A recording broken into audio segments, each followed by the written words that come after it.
Oklahoma Gardening is a proud partner with Shape Your Future, a program of the Tobacco Settlement Endowment Trust. Shape Your Future provides resources for Oklahomans to make the healthy choice the easy choice. Today we're talking about fall gardening, and joining me is Candace Bacon with Shape Your Future. And Candace, have you ever done fall gardening before? I haven't, and to tell you the truth, I haven't really gardened at all. Okay, well, it's a great way to get outside and get some exercise, and so I know that's what Shape Your Future is all about. Absolutely. And this one we're going to do sitting down. Okay, I love it. Let's get started. So fall gardening, a little bit of a misnomer. I think a lot of times people think, okay, fall gardening, wait until fall, October-ish. Right. But really, that's when you're going to be harvesting. Okay. So we need to get started now. There's a lot of actual pros to fall gardening. People call it kind of that second spring. Okay. Because think about the patterns, the weather patterns, right? What's happening in spring? It's going from cold to warmer, getting close to summer. Yeah, and you're asking the plant to start producing right when it's getting hot. Yes. Whereas this is the opposite. So we're going to be coming out of the heat. Okay. We just got to get them established. Okay. So that can be a little tricky, but we're going to show you two different ways to do that. Okay. So first of all, we got some seeds. I think you have some too. I do. So I've got yellow moon carrots, which is a Ooh. really cool yellow carrot. Okay. And I think you got some radishes I there. do, yes. So those are, was it Nero Tondo? So it's a black radish. I've never seen a black radish before. I know. So this is great for kids too, because most kids have never seen this. And if they grow it themselves, they're more likely to eat it. Absolutely. Right? And you know, with Shape Your Future, that's something that we really try to focus on is adding color to your plate. And you mentioned getting the kids involved and having them, you know, try something new. And I think if they grew it themselves, they're more excited to try it. And you mentioned the quick turnaround. So I think, you know, being able to pull these fresh veggies out of your garden, turn around and take them straight into your kitchen. And there are so many recipes on the Shape Your Future website for healthy, fresh, seasonal produce and just how to get more color on your plate. So real simple. We're just going to go ahead and tear open those packages here. And gardening can't be any simpler than doing this. So we're going to just take some of those seeds. You can put them in the palm of your hand. Okay. Tiny little seeds, right? Yours are a little bigger than mine. And we're going to just kind of spread those around our potting soil here. Okay. So I love doing fall gardening these are some smart pots that are made right here in Oklahoma. Okay. But I like using these containers because they have handles and they're really easy to move. Okay.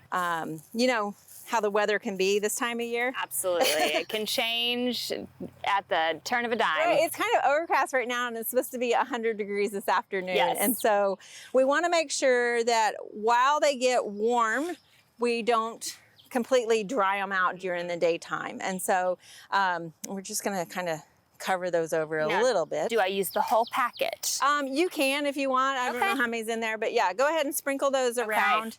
The thing about radishes and carrots is you'll kind of, as they start to grow, you'll come back and sort of thin them out. So if you see two that are right next to each other. You want them to have some room? Yeah, they need that space to have their roots to develop. So, but the other benefit of carrots and radishes is they're going to grow really quickly. Okay. So if you're the impatient That's me for sure. You want quick, instant gratification. I mean, in as short as like a month, you'll have some produce, and it's just fun to go out there and harvest those. That's exciting. So the other thing we have here is transplants. Yes. Now, I think you've got a zucchini, I've got a squash or yellow neck squash here. Yellow crooked neck squash here. And so these are really great to start from seed too, but I know sometimes with fall gardening, it's hard to find seeds out in the market. People aren't necessarily thinking, oh, it's time to get out in the garden in July. But if you have some that you've saved, you can start those because they really start really easily from seed as well. But sometimes you can still find transplants. Okay. And so that's what these are transplants that we've got here. And we're just gonna pop those out, kind of hold it with your hand, tease those roots a little bit. That doesn't hurt it or anything. And then we're gonna dig a hole here in the center. So obviously we have a lot more carrots and radish in the container than what we do for squash. So all of these work well for fall gardening. And one of the problems with squash is a lot of times you get squash bugs. Okay. So doing it in the fall gardening, a lot of times those squash bugs have kind of done their thing and moved on somewhere else if you don't have squash previously in your garden. So they're already happy at your neighbor's house. So now you can plant your squash. They don't realize it. Yeah, it's safe. And so a lot of times people have less squash bug problems if you haven't planted them that spring. So if you were late to gardening this spring, there's still a chance to do that and enjoy that. So, all right, what do we all need in the summertime? Water. Water. Yeah, we need water, yes. right? So plants need water as well. And so I think you have got some burlap. This is just a little trick that we like to use here at the garden. Okay. Obviously, we're going to have to water this. We're not going to put burlap on it. But what we can do is put burlap on our seeds before they germinate to keep them moist. Okay. Because the thing about seeds is once you start to water them, it starts breaking that seed coat, and they need to stay hydrated because they don't have any roots or anything like that. So we're just gonna put some burlap in here, and there's some landscape pins because we have some wind, right? We do in Oklahoma, yes. So just kind of staple that down. And then we will check these every, so often to see when they're germinating, and then we'll pull that off as we start to see stuff growing. So how often would I want to check this once I cover it? Yes. So I would say, at least every other day initially.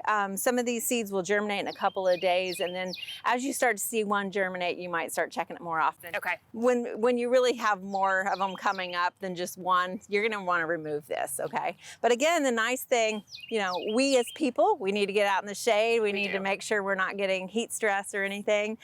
Stay hydrated, but we can move these. So if you find that in full sun, it's just too much, I'm not being able to water as often, go ahead and kind of move them into the shade a little bit where maybe they get some sun. They do need some sun still to go ahead and continue growing, but they don't necessarily have to be in full sun all the time. Okay. So, and then this intensity of the sun changes, right? So as you go in a month later, it's not going to be quite as intense, and you can start pulling them out a little bit more. So, how do you feel about this? I feel good. I feel like I could maybe actually do this on my own. Well, and I know Shape Your Future is all about staying hydrated as well. Absolutely. So these are just little tips on how plants can stay hydrated also. Plants sounds like are very similar to people. We do need our water for sure. Absolutely. It's important when it gets so hot during the summer. Definitely. And it seems like, even if you're a beginner gardener, this is a good way to get outside and get moving really any time of year. Absolutely. Absolutely. Well, thank you so much for joining us today. Thanks for having me.